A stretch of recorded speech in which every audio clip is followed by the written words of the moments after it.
Guys, today I'm trying something I haven't done in a very long time, and I have never tried it with this sewing machine. And I don't really trust this machine as much as I did my older Genome, so I may just break it, but I may also make the coolest video I've ever done. Do you like those odds? I clearly do.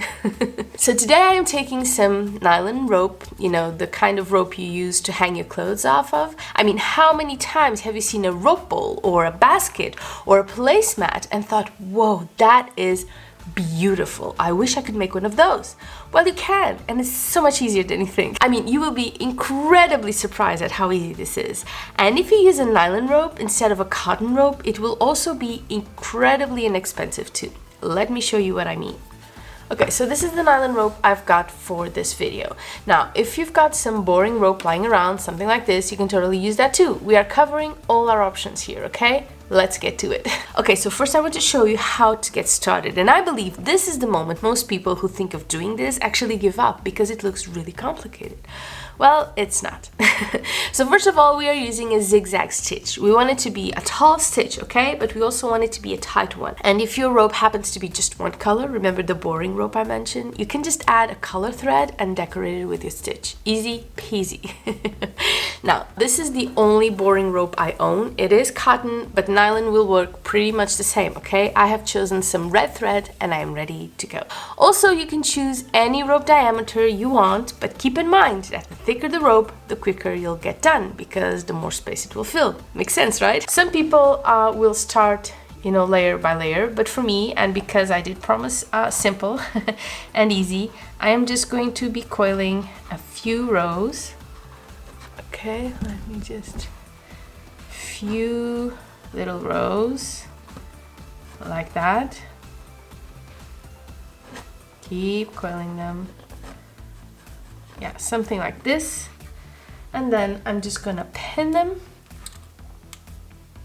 with some sewable pins across,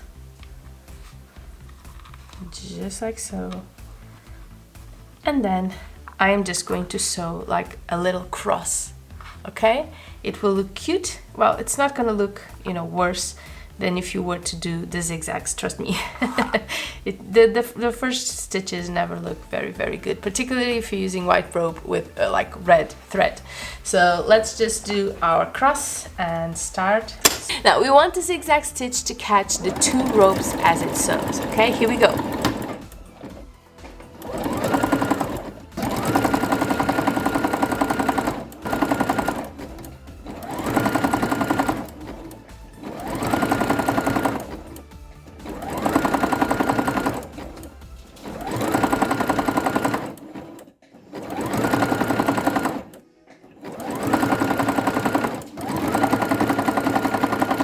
And we just keep rolling, keep making sure that the rope is tight around it, okay?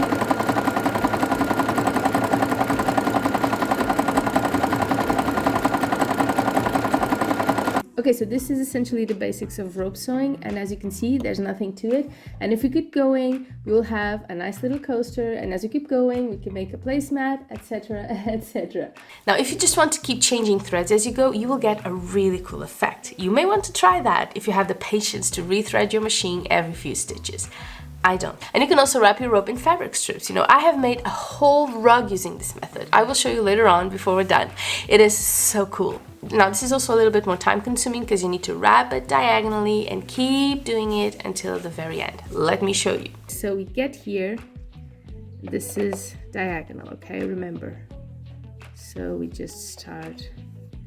And if you don't do it really diagonal, you'll just be wasting fabric, really. We just start sewing it, and then we need to wrap the fabric around as we sew. So, you know, an extra job for us to do.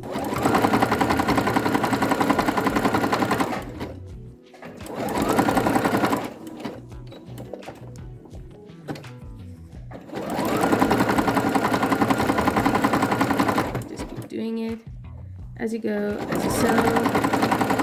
You keep at it. More, and then when you want to add a new strip of fabric, you just overlap it and keep going. Okay, there's nothing to it. There's nothing to it except a little bit more water. And there we have it.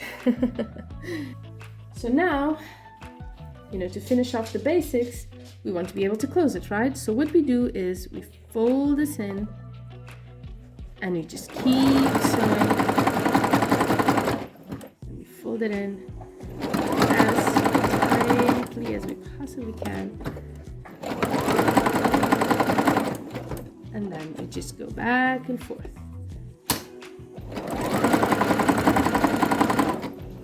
And then we go back again.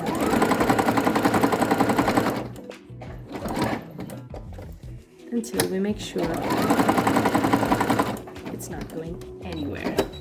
And this is what we get. Not really a coaster. If we do it like this, you can make like, I don't know, a small, a very small bowl.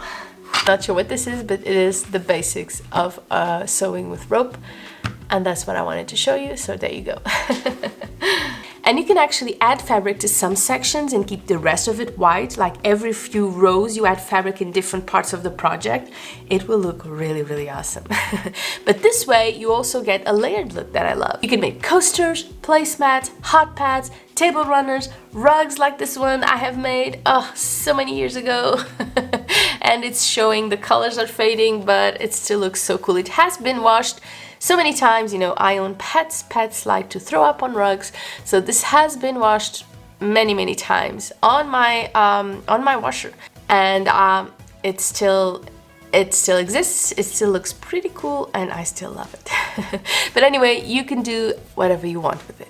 And there are a few advantages to going with nylon instead of cotton. You know, they're waterproof for the most part, they are more durable, and they're also considerably cheaper.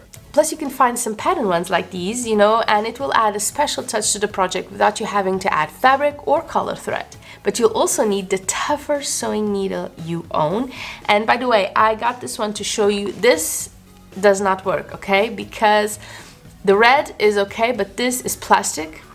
So your needle will not like it unless it's like an industrial sewing machine. You know, if you happen to have an industrial sewing machine in your home, this is a no-go, because the needle will get stuck here and your machine will not like it. So make sure there are no plastic or no hard materials in your rope. This one, you know, it's nylon, but it's really soft, it's really bendy. No plastic, no anything, it will work like a charm. And as for the tough needle, I usually use a jeans needle, and it works very good. And guess what, guys? I happen to need a bread basket. A cute little rope bread basket. I have gotten started on our disc, and I am just going to make it a little bit wider before I start to tip it, so I will be able to show you how to actually do a basket.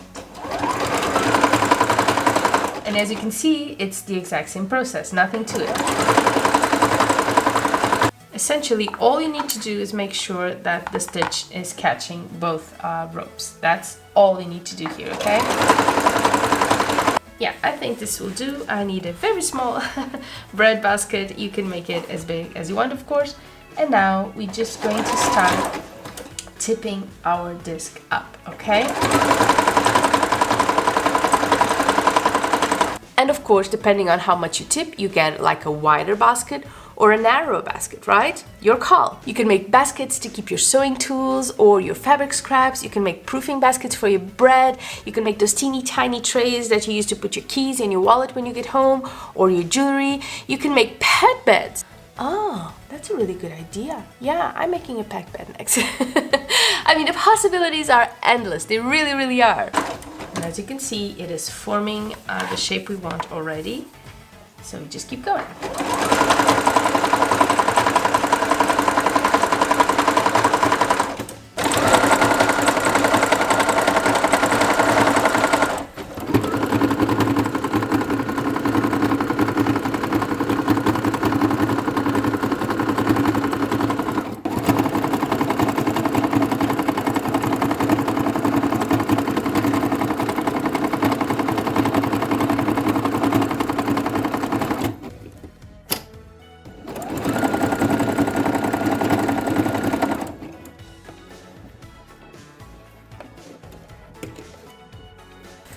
Okay guys, so this is my bread basket. I did say it was going to be tiny.